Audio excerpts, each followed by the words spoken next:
This is the Music Halls of Fame podcast. In honor of the 50th anniversary of hip-hop, we honor the year in music for 2009 along with a member of the Rock and Roll Hall of Fame class of 2009. We also make the case for putting Outkast into the Rock and Roll Hall of Fame. Plus, our Spotlight Museum is the Smithsonian National Museum of African American History and Culture in Washington, D.C.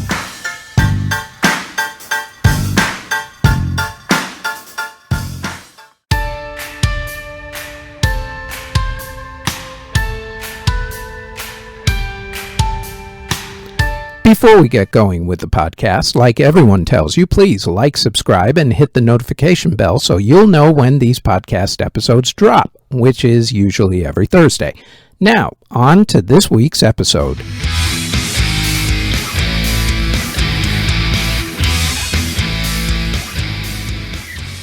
The year was 2009. In music, the major story of the year was the death of Michael Jackson. BET Television did a tribute to him, which was passable at best during their award ceremony. That, however, was overshadowed earlier in the day when Michael Jackson's father, Joe Jackson, did not talk about Michael during the press interviews, but rather decided that he wanted to push his own music project. Family love. Gotta love it. The MTV Video Music Awards also paid Michael a tribute with a performance by his sister Janet Jackson and a speech in the beginning of the award ceremony by Madonna, but even all that was overshadowed by the now infamous Kanye West interrupting Taylor Swift's speech incident. I'm gonna let you finish, Taylor. Meanwhile, in 2009, Chris Brown was charged with assaulting Rihanna the night before the Grammy Awards. The Concerthuset Concert Hall opened in Copenhagen, Denmark.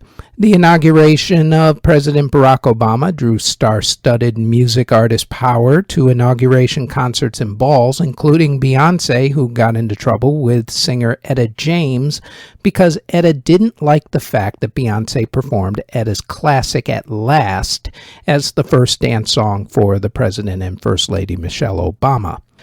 No one was quite sure what the beef was really about, perhaps because Etta James was another in a long line of artists who never really got paid any money from other artists for singing her songs. However, as you will see later, beef was the word of the year, and it wasn't just Etta versus Beyoncé or Kanye versus Taylor or Rihanna versus Chris. The biggest album of the year in America was Taylor Swift's Fearless. The biggest album of the year worldwide, though, was by Britain's Got Talent contestant Susan Boyle. Other big albums were by U2, Lady Gaga, Eminem, Michael Bublé, Andrea Bocelli, Jay-Z, the Black Eyed Peas, Kings of Leon, the Hannah Montana soundtrack, and 3 of Michael Jackson's albums. Because death is always a great career move, you are just not around to enjoy the benefits, but your record label is. Michael Jackson was the biggest selling artist of the year, selling 35 million copies of his albums worldwide right after his death, along with his documentary, This Is It, becoming the biggest documentary of all time, making over $250 million. 2009 was also Lady Gaga's coming out party, with 3 of the biggest hits of the year being Just Dance, Telephone, and Poker Face. The Black Eyed Peas also had a big year with Boom Boom Pow and also I Got a Feeling. Other big selling singles of 2009 included Beyoncé's Single Ladies, Taylor Swift's Love Story, and also You Belong With Me, Flo Rida's Right Round, Jason Mraz's I'm Yours, Kanye's Heartless, and the All-American Rejects' Give You Hell. In country music, Garth Brooks came out of his self-imposed exile to start a 5-year Las Vegas residency. Country artists who also had big hits in 2009 were Sugar Land, Lady Antebellum, now known as Lady A, Kenny Chesney, Toby Keith, Darius Rucker, Jason Aldean, Alan Jackson, Carrie Underwood, Rascal Flatts, George Strait, Blake Shelton, Keith Urban, and the Zac Brown Band. In hip-hop, it was absolutely the year of beef, as 50 Cent had beef with Rick Ross, Benny Siegel and 50 Cent had beef with Jay-Z, Method Man, and Joe Budden, Young Jeezy had beef with DJ Drama, Trina had beef with Kia, and Soulja Boy and Bow Wow had beef, and they decided to go at it, all of them, because none of them learned from the whole Biggie and Tupac beef. For instance, Joe Budden was physically attacked by Method Man's fellow Wu-Tang Clan member Raekwon a few months after that whole beef started. Idiots. Ending beef, however, that year were The Game and 50 Cent, while Soulja Boy tried to end his beef with the New Boys. Didn't quite work out. Musically, Drake released his mixtape, So Far Gone, which had the song Best I Ever Had on it. Eminem's Crack a Bottle and Flo Rida's Right Round both hit #1, but the biggest and probably most enduring hip-hop song of 2009 was Jay-Z and Alicia Keys' New York City anthem, Empire State of Mind. Other big hits were Jay-Z and Rihanna's Run This Town and Kid Cudi's Day and Night. Big albums that year were released by Eminem, Jay-Z, 50 Cent, Rick Ross, Young Money, Jadakiss, Kid Cudi, Fabulous, Gucci Mane, and UGK. EDM started to become more mainstream in 2009, mainly due to David Guetta helping to produce the Black Eyed Peas album, making way for other artists who want to work with EDM producers, which led to the EDM explosion only a couple of years later. Other dance hits besides the Black Eyed Peas' I Got a Feeling and Boom Boom Pow were LaRoe's Bulletproof, Cascada's Evacuate the Dance Floor, Fetty Legrand's classic dance track Put Your Hands Up for Detroit, David Guetta's Memories and also the song Sexy Bitch with Akon, Boys Noise's Jeffer, Christine W's Be Alright, and Lady Gaga, of course, owned the dance floor with 4 hits that year. In Latin music, the biggest artists of the year included Aventura, who had the biggest album, Banda El Recuerdo, who had the biggest single, Wisin and Yandel, Luis Fonsi, Vicente Fernandez, Daddy Yankee, El Trono de Mexico, Nesty, Ricardo Arjona, and Tito El Bambino. On May 12, 2009, at a White House event celebrating poetry, Lin-Manuel Miranda tried out an idea he had by rapping about Alexander Hamilton. The response that he received inspired him to flesh out his idea some more, and that idea became the blockbuster Broadway sensation Hamilton, which came to Broadway in 2015. Meanwhile, on Broadway, the 2009-2010 Broadway season was the first season that total box office grossed over $1 billion. Musicals or revivals that opened in 2009 included 9 to 5, the musical, Bye Bye Birdie, Fella, Guys and Dolls, Irving Berlin's White Christmas, Hair, Memphis, the musical, Rock of Ages, and West Side Story.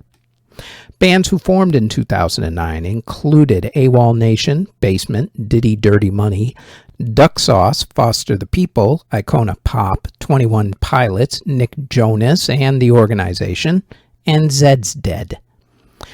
Bands that broke up in 2009 before their inevitable reunions or announced their hiatus included All Saints, Love and Rockets, Live, Blue Cheer, Danity Kane, Divinals, EMF, Oasis after yet more beef between the Gallagher brothers, Peter, Paul and Mary, Fall Out Boy, Hanoi Rocks, The Verve, Violent Femmes, Stereolab, and Escape.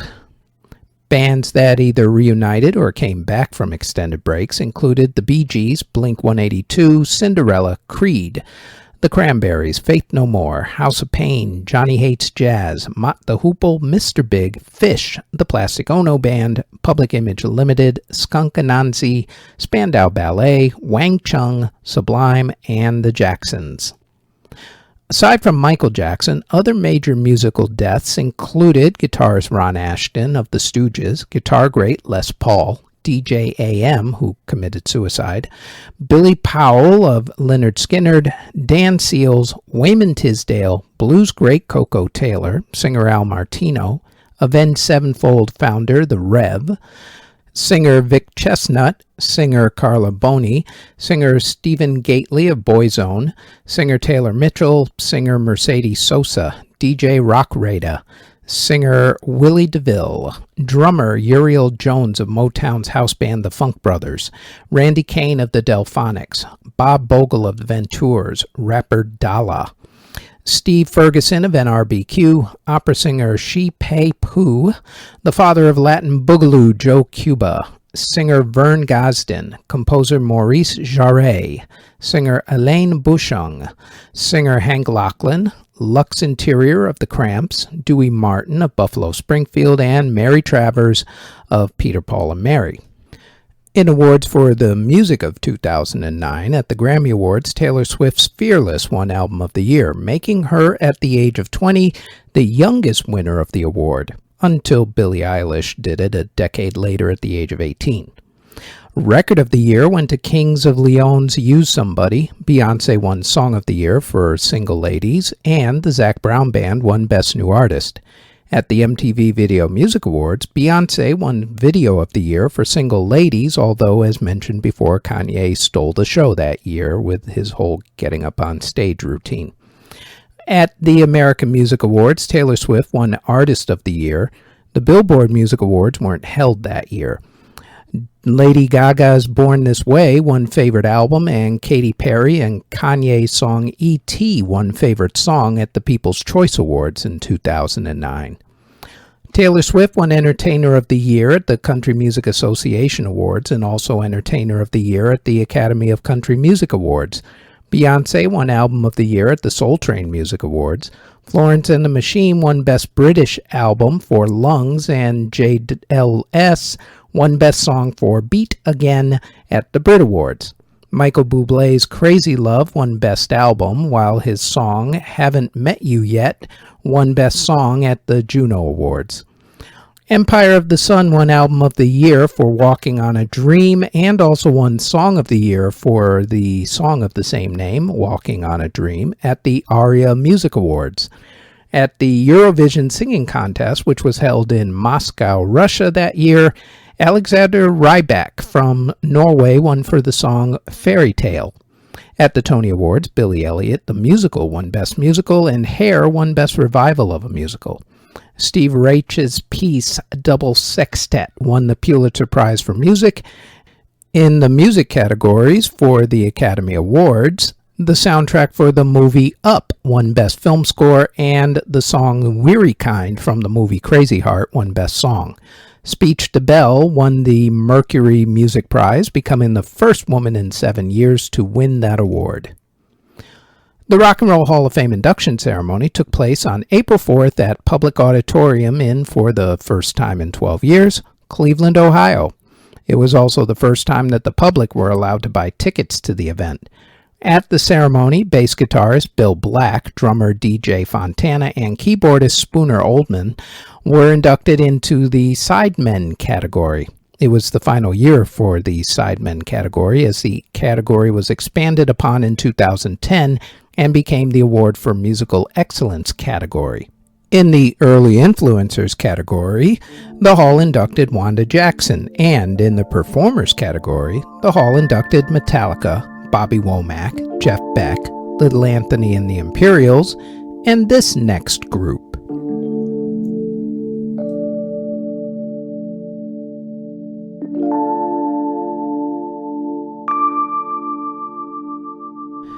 The original nicknames to this group were DJ Run, Don of Curtis Blow, Easy D, and Jazzy Jace.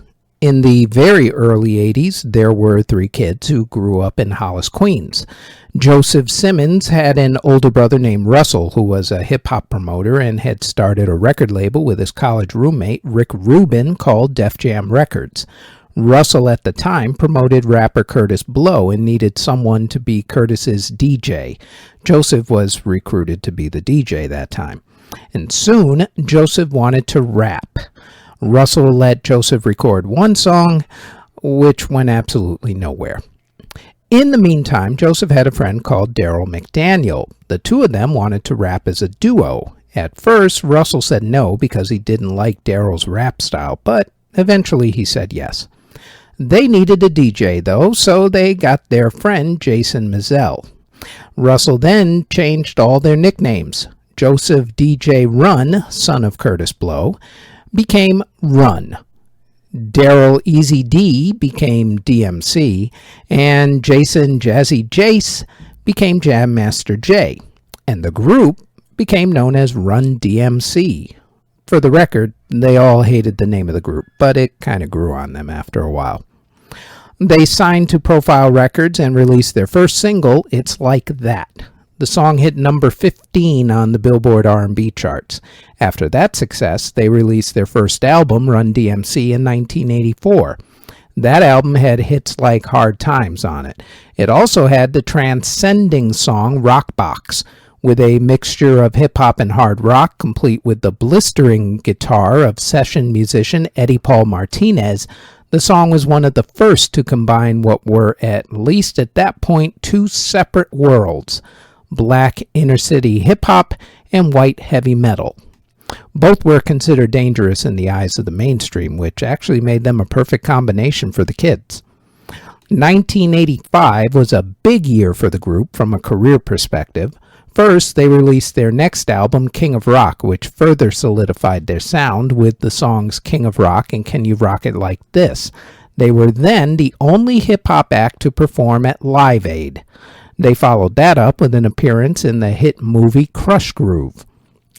1986 saw their biggest success with one of the most important albums of the 1980s, Raising Hell. The album was produced by Rick Rubin, who had a major role in one of the most important songs of all time. The album was almost done when they decided to do one more song to pique interest from their fans who liked the hard rock sounds of King of Rock and Rock Box. After some discussion, they fell upon the idea of doing the song Walk This Way by Aerosmith. Originally, they were going to sample the song, but Rick and Jam Master Jay wanted to redo the song completely. They put out the call to Aerosmith to gauge interest. At first, there really wasn't any. What has to be remembered at this time is that in 1985, no one liked Aerosmith. Known as the Toxic Twins at that point, Aerosmith's Steven Tyler and Joe Perry were looked at as part of a group whose heyday was actually in the 1970s and had fallen on hard times and had literally broken up because they had a lot of drug, alcohol, and other internal band issues. They were at that point done as a band and literally a joke. Even with their careers in free fall, Steven and Joe didn't actually want to do Walk This Way because they hated hip-hop. See, to them and a lot of other artists, hip-hop was taking their songs, using them without paying the artists, and making money off of them, which was essentially true, to be honest with you. The Toxic Twins wanted no part of it. Rick actually convinced them to come to the studio to try to work things out a little. And then once Steven and Joe saw how Jam Master Jay could cut the record precisely where he wanted the beat to be at will on the turntables, they were fascinated, and then they wanted in on the collaboration. The music video also became iconic. The video unfolds with both acts on opposite sides of a wall. Then once Run DMC starts rapping loud to the beat, Steven breaks through the wall with a mic stand. Then everybody ends up on a concert stage together as a show of solidarity and breaking down the barriers between both the rock and hip-hop cultures. Everybody sings Kumbaya, and everybody hugs and holds hands in a sign of... Okay, it didn't get quite that crazy, but you get the idea. Rumor has it, though, that Steven couldn't break down the wall at first, but they actually left that part in during the final cut for the video. The song, the album, and the music video all became huge hits, along with becoming icons in 1980s music. It also gave Aerosmith their career back as the band got back together and started putting out hit songs like Lovin' an Elevator, Dude Looks Like a Lady, Angel, Jaded, and many, many others. After the success of Raising Hell, Run DMC put out Tougher Than Leather and Down with the King, but by then, the sound that the group had pioneered had already changed, and so did they. Run, for instance, became a minister, while Jay became a producer, producing the group Onyx, who had the hit song Slam. The three guys started to not get along, and they started to go their separate ways musically. Unfortunately, in 2002, Jam Master Jay was shot and killed in his studio in Queens, New York. His murder was finally solved almost 20 years later. Run DMC was one of the most influential hip-hop groups of all time. They later influenced rock rap acts like Korn, Kid Rock, Limp Bizkit, The Prodigy, and others. They were the first hip-hop act on American Bandstand, the first hip-hop act to earn a gold album with Run DMC, the first hip-hop act to have a platinum album with King of Rock, and the first hip-hop act to have a multi-platinum album with Raising Hell. They were also the first hip-hop act to get played on MTV, and they were the first hip-hop act to be nominated for a Grammy Award. Presented for induction by class of 2023 Rock and Roll Hall of Famer Eminem, Joseph Rev Run Simmons, Daryl DMC McDaniels, Jason Jam Master J. Mizell. Run DMC. Inducted into the Rock and Roll Hall of Fame, class of 2009.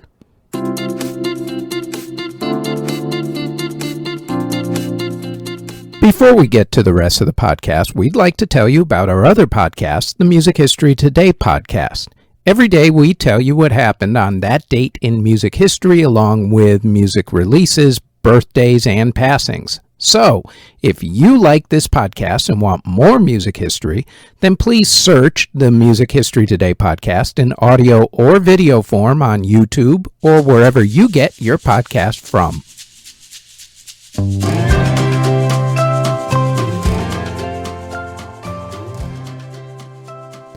This week, we're going to look at the case for putting Outkast into next year's class of the Rock and Roll Hall of Fame. When you talk about Southern hip-hop, you cannot talk about it without talking about Outkast. They're the ones who put the Southern sound on the hip-hop map. What they did, which went beyond what even other Southern hip-hop artists did, was that they experimented with different sounds like R&B, funk, rock, jazz, and even a little EDM just thrown in for good measure. In fact, they were actually one of the first hip-hop acts to embrace EDM and rave culture into their music. Their albums were always different and original. They haven't actually recorded together since the 2006 album Idlewind, and their heyday was actually from 1994 to 2003. But their influence on Southern hip-hop is immeasurable. They literally broke down the door for other Southern acts to follow. Now, if you want to get your feet wet with them, then go with Big Boy and Dre Presents Outkast. If you want to deep dive, then go with their Grammy Award-winning album, Speakerboxxx The Love Below, which was their double album that actually won the Grammy Award for Album of the Year. First hip-hop act to do that. Also, you should check out their album Aquamini and also the album Stankophilia. As to whether Outkast belongs in the Rock and Roll Hall of Fame, the answer is yes. 2 of their albums are on Rolling Stone magazine's 500 Greatest Albums of All Time list. So you would think that that alone should get them in. You would also think that being the standard bearer of Southern hip-hop would get them in. Yet, they probably won't get in without winning the fan vote. The reason? Same reason as before. It's hip-hop. The Hall members do not put many acts in, even ones who should obviously get in. In fact, they seem to only be limited to 1 slot per year, and that's about it. For that reason, I'm not sure if they're going to get in the next few years, but they certainly deserve to be.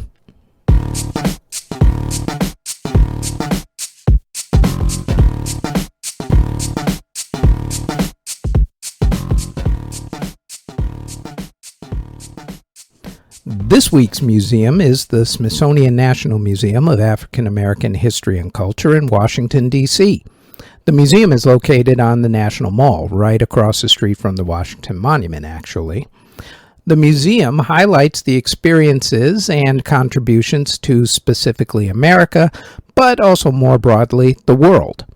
A lot of the museum deals with slavery and civil rights. There's a slave cabin, for instance, an airplane that was flown by a member of the Tuskegee Airmen, as well as items pertaining to the military, religion, literature, and politics. The museum also has an extensive collection of artifacts concerning music. The museum boasts Chuck Berry's pink Cadillac, stage costumes worn by Parliament Funkadelic, and many others, along with other recordings, sheet music, photos, and such. And there's also a great online resource on their website where they put a lot of their collection online to look at. The museum is open daily from 10 a.m. to 5:30 p.m. Admission is free. After all, your tax dollars paid for it. However, the only way that you can walk into the museum without a pass is if you show your military ID. Otherwise, you either have to try to get time passes in the morning if you want to go, which run out really quickly, or you can get passes in advance online. Check the museum's website, nmaahc.si.edu, for information about the time passes. And yes, we will throw that website into the show notes.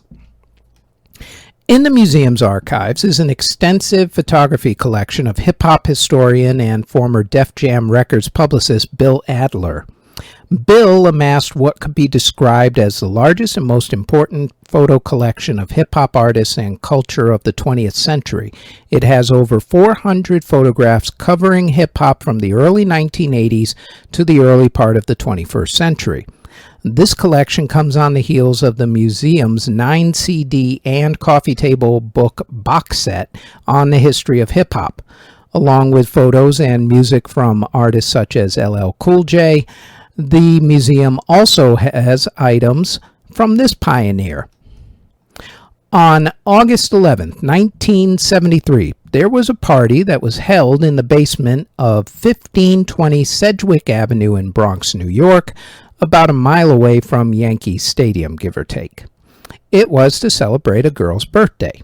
Like most kids who have parties, the first thing you do is you get your friends and family to help you throw it, and this girl was no different. It just so happened that this girl got her brother to DJ the party. The brother, Clive Campbell, aka DJ Kool Herc, was born on April 16, 1955 in Kingston, Jamaica. He spent his first years growing up in Jamaica, but his family moved to the Bronx, New York, when he got a little older. As he went out to parties and was learning how to become a DJ, he noticed something about the way the DJs spun their records. They would do a call and response and talk over the records at certain points. He also noticed that people would come out to dance mainly during the parts of the song where the drums kicked in, otherwise known as the drum break, in order to try out new moves. So he had an idea. What if he took the drum part of the song and actually made it longer? He worked on the idea with 2 turntables and a microphone, put the same record on both turntables so that while one was playing, he could use the other one to go back to the point of the song where he needed to get to, sometimes scratching the record in order to do it. He called this trick the merry-go-round. Finally, on August 11, 1973, at the age of 18, Herc brought his invention out into the open in front of the biggest crowd at the time, his sister's birthday party. He threw up 2 copies of a James Brown record onto the turntables. The crowd figured that he would do a transition between the records. Instead, he did his merry-go-round trick. These days, it's known as the breakbeat. The crowd went wild, and soon word spread on the new style and the people started copying it. Some started rapping over it. Soon, the organic style of music, first known as rap and now known as hip-hop, took its first major steps. It all started in the Bronx on August 11th, 1973, when the kid's brother, DJ Kool Herc, took 2 turntables and a microphone and helped to invent not only a new style of music, but also helped to change world music along with world youth and street culture. The music has been banned. It has been ridiculed. It has been the subject of many, many racial attacks. It has incurred many a conservative's wrath. It has been legislated against. Some of its creators, like Public Enemy, Two Live Crew, and NWA, have been declared enemies of the state. Yet, through it all, the attempted cancellations and the cries of wokeness because of various culture wars over the decades, long before Ron DeSantis, I might add, it survived and thrived, much like the culture and the people who it came from. Happy 50th anniversary, hip-hop, and thank you, DJ Kool Herc. We couldn't have done it without you, quite literally. You can see photos and learn much more about the legendary DJ Kool Herc in the archives of the Smithsonian National Museum of African American History and Culture in Washington, D.C. And that is it for this episode of the Music Halls of Fame podcast.